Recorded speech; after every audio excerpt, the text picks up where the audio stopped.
The Think Institute. We've always been there. Identity has always been a huge issue. Always. Like class systems, all of this. Yeah. The only thing that allows you to break out of it is the understanding that God has made you in his image and that you really aren't. So you have to personally dissociate yourself from what other people would label you as. Do you know that the concept of the self really comes from the Christian tradition and Christian worldview? Mm-mm. If you go back to pagan times, like you go back to ancient Mesopotamia Mm-hmm. or ancient Babylon, this idea of the self as this entity that is on a journey, this spiritual journey of discovery with rights and dreams and hopes, as opposed to you are a cog in a machine, you are simply to play your role. Mm-hmm.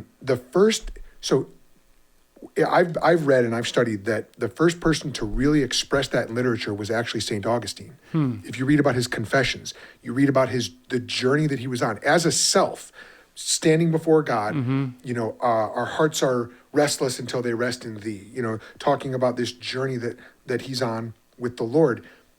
I would say, though, that Augustine is not the first. You really do get this going back into even, Paul, and then even back into like the Psalms, where David is just crying out to the Lord. David is a guy, if anybody was not a cog in the machine, expected to simply play his role, it was David, because David was a shepherd. He was the youngest of, he had 7 brothers. Yeah.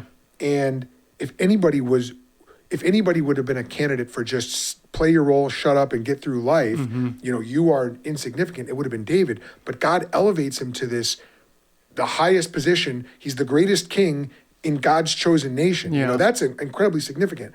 So you get this in his writings where he's got this, he's on this journey. And then, so my point in saying all this is that you've got it in the Old Testament, you've got it in the New Testament. So it's no surprise that Augustine, people are going to get mad that I said Augustine, I don't care. Yeah. Augustine comes along and he's just doing what Scripture had been doing for, by that point, whatever it was, 2,500 years, where he's viewing the self as this distinct entity.